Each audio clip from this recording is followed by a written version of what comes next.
Hello friend, today we shall discuss on the topic of peace, love and happiness. As you can see on the blackboard, I have already written.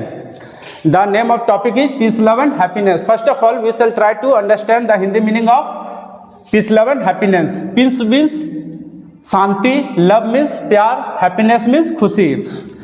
चलिए अब हम लोग इसको poem के माध्यम से तीनों का अर्थ के बारे में हम लोग डिटेल में इसको चर्चा करेंगे और इसको समझने का प्रयास करेंगे कि पीस किसे कहते हैं, लव किसे कहते हैं और हैप्पीनेस किसे कहते हैं।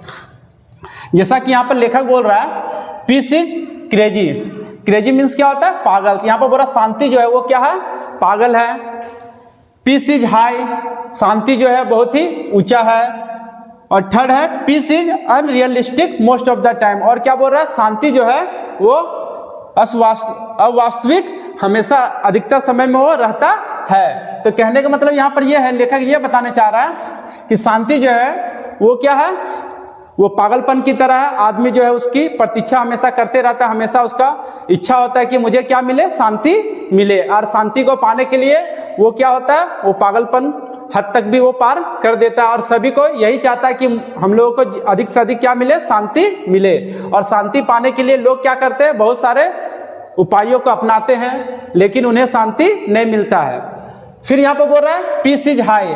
और यहाँ पर लेखक क्या बोल रहा है? ये भी बोल रहा है सेकंड लाइन में कि शांति जब मिल जाता है तो वो क्या, इंसान बहुत ऊंचे, मतलब बोल सकते हैं बहुत ऊंचा मंजिल तक वो पहुंच जाता है। यहाँ पर बोल रहा है शांति जो है ऊंचा इसलिए है कि शांति सबको नहीं मिलता है। क्योंकि देखे होंगे कि शांति जो है ऋषि मुनि लोग पाने के लिए कई दिनों तक या फिर कई महीनों या फिर कई सालों तक वो तपस्या में लीन रहते हैं। तो शांति तब जाकर के उन्हें प्राप्त होता है। तो यहाँ पे लेखक वही बताना चाह रहा है कि शांति जो है कब मिलता है? जब कोई, मान के चलिए जब जीवन में क्या आता है, जब कोई प्रेम और खुशी आता है तब जाकर के उसे शांति मिलता है। तो यहाँ पर देखा जाए तीनों का जो कॉम्बिनेशन है बराबर होना चाहिए। अगर मान के चलिए अगर पीस चाहिए तो पीस के लिए हमें क्या करना होगा? प्रेम की भी आवश्यकता और हैप्पीनेस की भी आवश्यकता है। तो फिर यहाँ पर बोल रहा है third line, peace is unrealistic most of the time. और क्या बोल रहा है कि शांति जो है वो क्या है?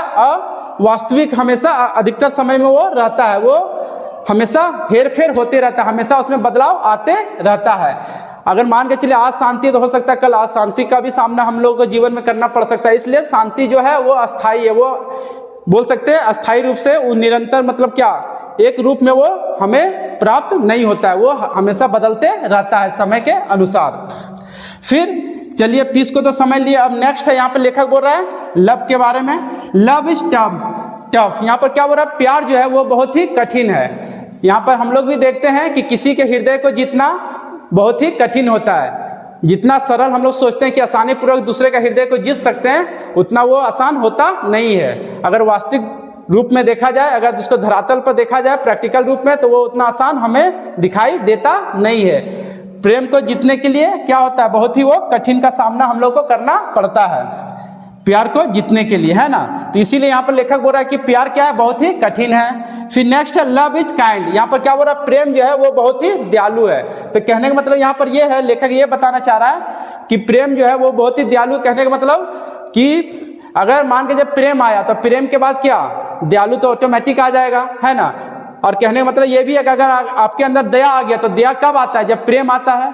इंसान के अंदर जब दया की भावना आएगा कब उत्पन्न होता है? जब उसके अंदर उसके प्रति प्रेम आ जाता है किसी के प्रति, तब जाकर के उसके अंदर दूसरे व्यक्ति के प्रति प्यार का भावना उत्पन्न होता है। फिर थर्ड पॉइंट यहाँ पर बोल रहा है love never seems to leave your mind. और ये भी थर्ड लाइन में क्या बोल रहा है? लेखक बोल रहा है कि प्रेम जो है या फिर प्यार जो है वो कभी भी आपके दिमाग को क्या नहीं करता? वो छोड़ता नहीं है। अगर मान के किसी से अगर प्रेम हो गया तो वो हमेशा आपके दिमाग में वो घर कर जाएगा और हमेशा आपके दिमाग में उसके प्रति ख्याल आते रहेगा और हमेशा भावना, मतलब मदद की भावना बोलिए, या फिर हमेशा वो आपके दिमाग में इर्द गिर्द घूमता हुआ दिखाई देगा। तो इसलिए बोला कि लव जो है वो कभी भी आपके दिमाग को वो छोड़ता नहीं, वो आपके दिमाग में बैठ जाता है और वो घर कर जाता है। फिर थर्ड यहाँ पर फिर देखते हैं हैप्पीनेस के बारे में लेखक क्या बता रहा है। Happiness is lovely. यहाँ पर क्या बोल रहा है?